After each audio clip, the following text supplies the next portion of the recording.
Also on the lineup, we bring you highlights from the 2025 National Pension Commission PENCOM Media Conference in Lagos at the Zen Garden Restaurant, Ikeja, GRA. The conference was organized under the theme Pension Revolution Summit, a 365-day scorecard.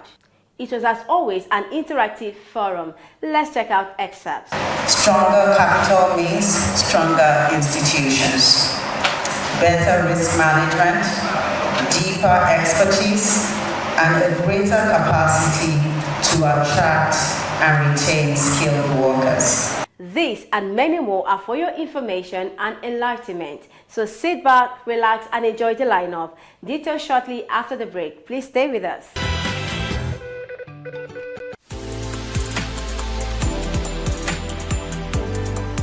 There's a difference between planning to buy insurance and doing risk management. The bane of insurance business is payment of claims. The biggest risk is that risk that you've not recognized.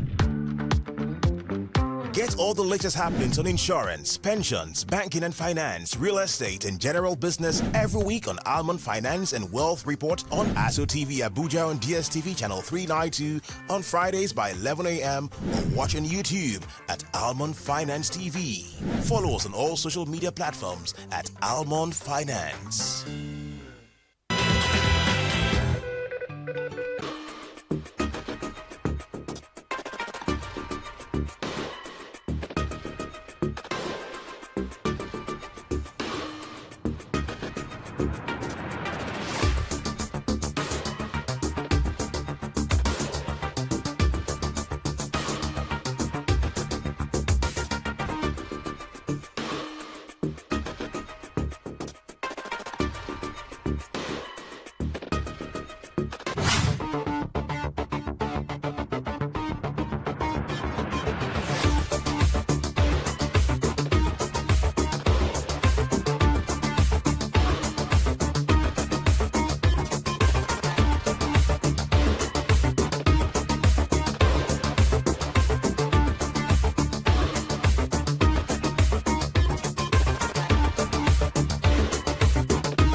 A very warm welcome to you. It's a pleasure to have you join us on the CEO Rendezvous this week.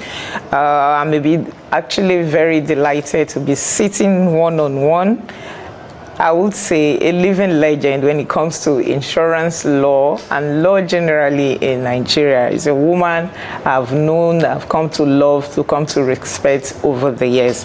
I'm speaking about none other than Professor Chioma Kanu Agomo, who is currently the Dean Faculty of Law, Anchor University. Thank you so very much, Prof. My pleasure.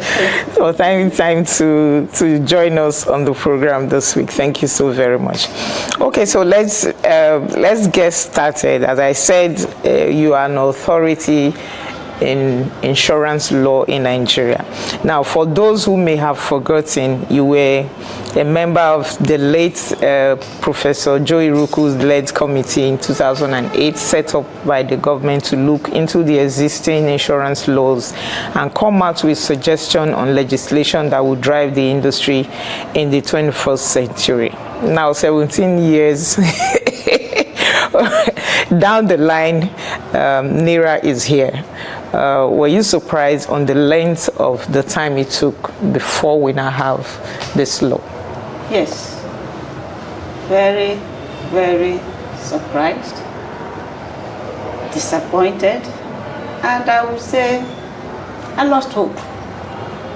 And more or less decided, let me put insurance in the back burner and move on with my life. Because 17 years is a long time. Okay, Prof, in your opinion, why did you think it took so long for this law to come into existence, for the passage of the Insurance Act? It's very, very, very difficult, let me say, to say, because I know during our time, we had a crop of insurance professionals who had passion. I remember Fola Daniel, who was the Commissioner. The commissioner of NICOM at the time, very passionate. And of course, the guru, the father of insurance industry, Professor Iroku, they had professors, later I think came to be known, Fumi Adeyemi, and others who had the passion, who poured their heart out, the time and everything, to make sure that those of us were co-opted, because we were not part of the original committee set up. We were co-opted of Professor Taiwo Shekweton, SIN, distinguished professor, myself, and a few others, including Adeyemi, were co-opted. And everybody had that zeal to work. I remember Honorable Laoshe. Everybody had that passion, that zeal, and worked and produced what we thought was a document that was fit for purpose, only for nothing to come to pass. So I can't really say what happened. It wasn't for lack of interest, it wasn't for lack of commitment, it wasn't for lack of expertise, it wasn't for lack of zeal at the time. So I can't really say. It must have been lack of political will. I don't know what else to call it. Okay, as they say, popular parlance, it's never late than never. Many have praised NIRA as a needed revolution in the Nigerian insurance industry.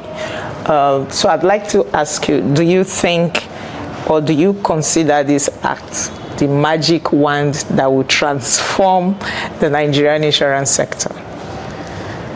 Well, let me just remember when Barrister Dekbeba called me to tell me about this. You know, I had seen it in the newspapers. Like I said, my interest I had taken my eyes off it, so I wasn't really that interested. But when he kept calling me and said, no, that a special edition of Ombudsman was coming out and he wanted me to, there's no way that I would not do the forward. So he sent me the copy and all that. And I went through it. Yes. On paper, when you look at it, it's on paper, it's an instrument that, call it, meets the current dispensation, the nature of the economy and businesses, insurance, the globalization, the interwoven, interlinking of businesses' interests across borders. So NIRA is forward, let me call it, it's a forward-looking instrument. On paper, it is a forward-looking instrument, yes. If it's put to work, I think it should produce the needed results. Okay, so Prof, let's look critically at some of the sections of the law, starting with capital adequacy, which is riding on risk-based capital requirement to replace the fixed amount.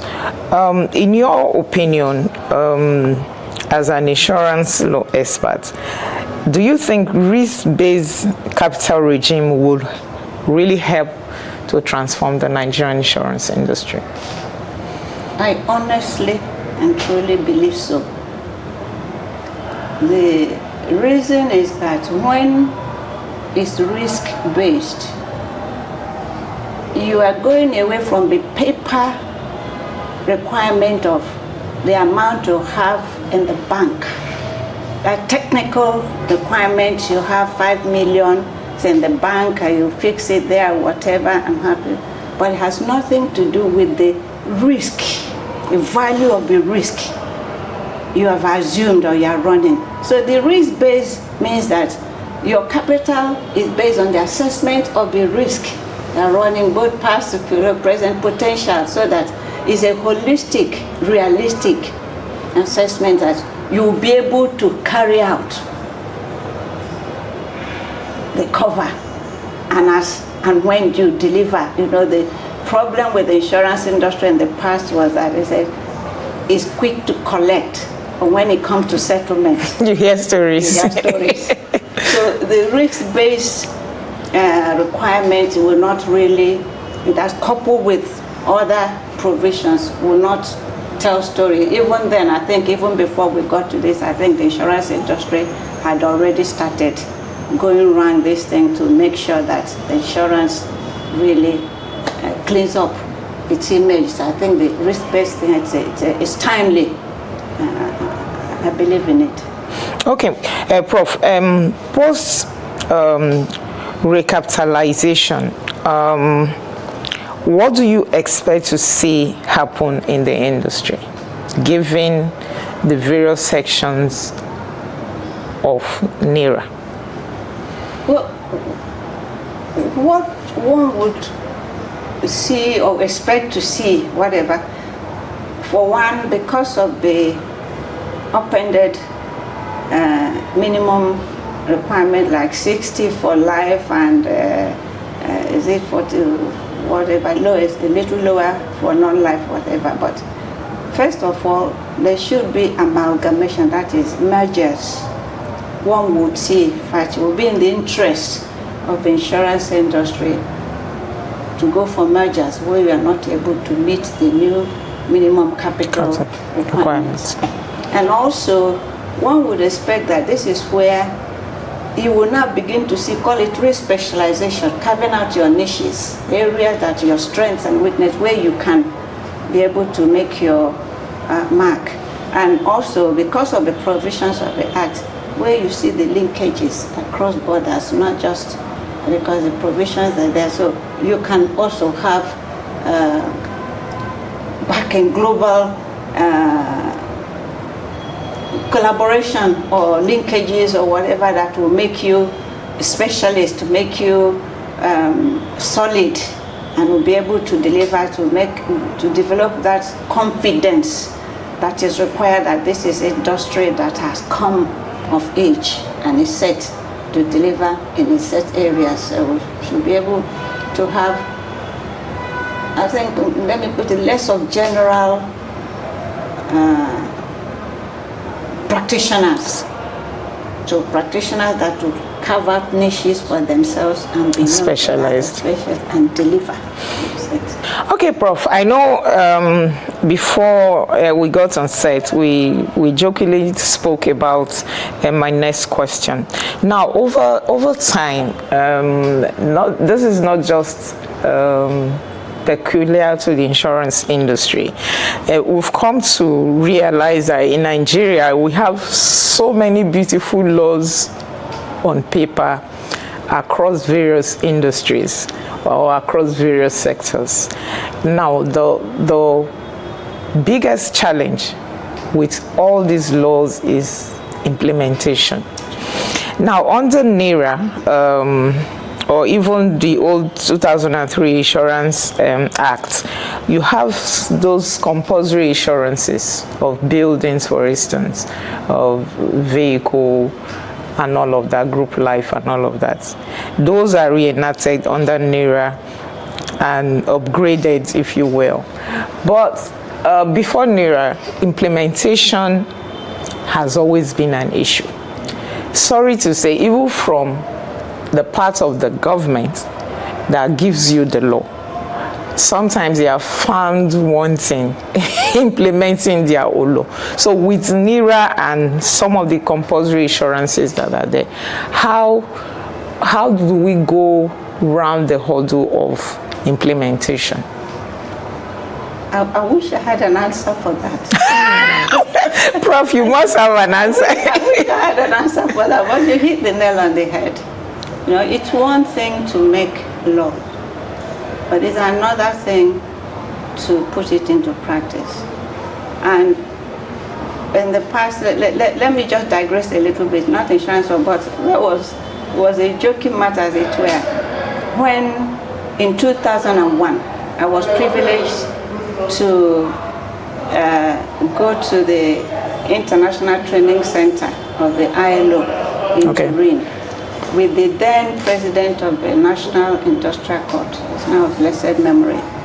And before we went, each person, we are from over 40, how many countries, it's global, and each person was supposed to write up about the state of the law in your country. And implementation, how you are up to date with the ILO requirements. So so when we went doing the presentations, and I remember the then National Industrial Court president saying, oh, Nigeria is up to date, Nigeria is this, Nigeria is it. Then I mentioned, if you open your mouth one more time, I will challenge you.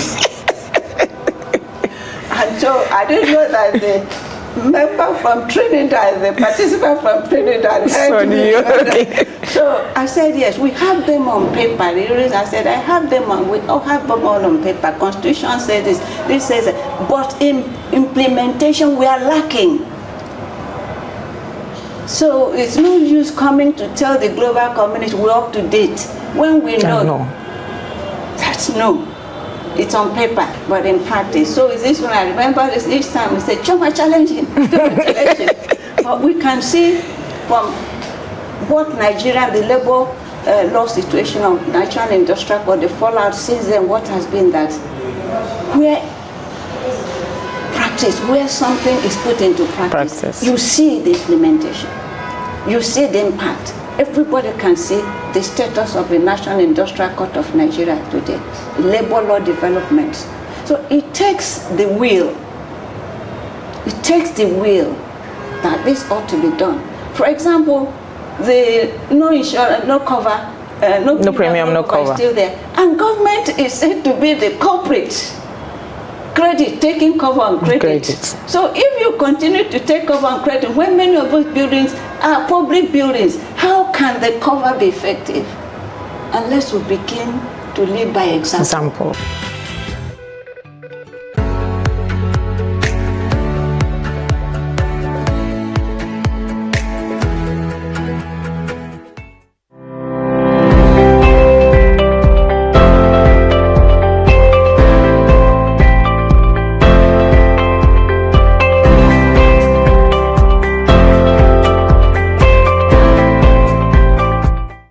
The National Pension Commission, PENCOM, towards the end of 2025, put together a media conference in Lagos themed Pension Revolution Summit, a 365-day scorecard at the Zen Garden Restaurant, Ikeja, GRA.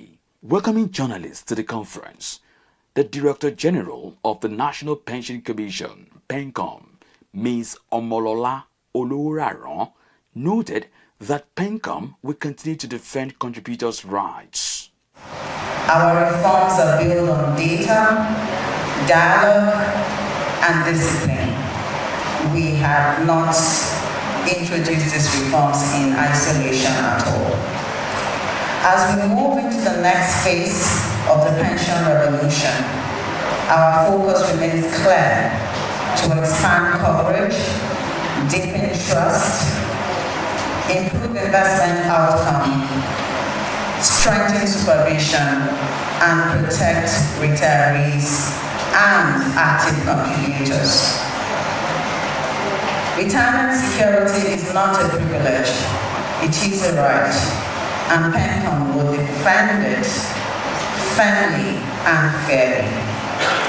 To our licensed operators, thank you for your cooperation. But let me be clear, we must remain innovative and ensure that customer service, excellent customer service, is at the root of everything we do. To the media, thank you for your partnership, your scrutiny, and yes, the headlines. You keep us accountable, and I believe Nigeria is better for it. but make sure you keep your news constructive, based on facts. The ultimate goal of the annual PENCOM Media Summit is to strengthen the capacity of the media to ensure effective reportage of a contributory pension scheme and other related issues. This was again reinforced as the DG took time to take questions from journalists.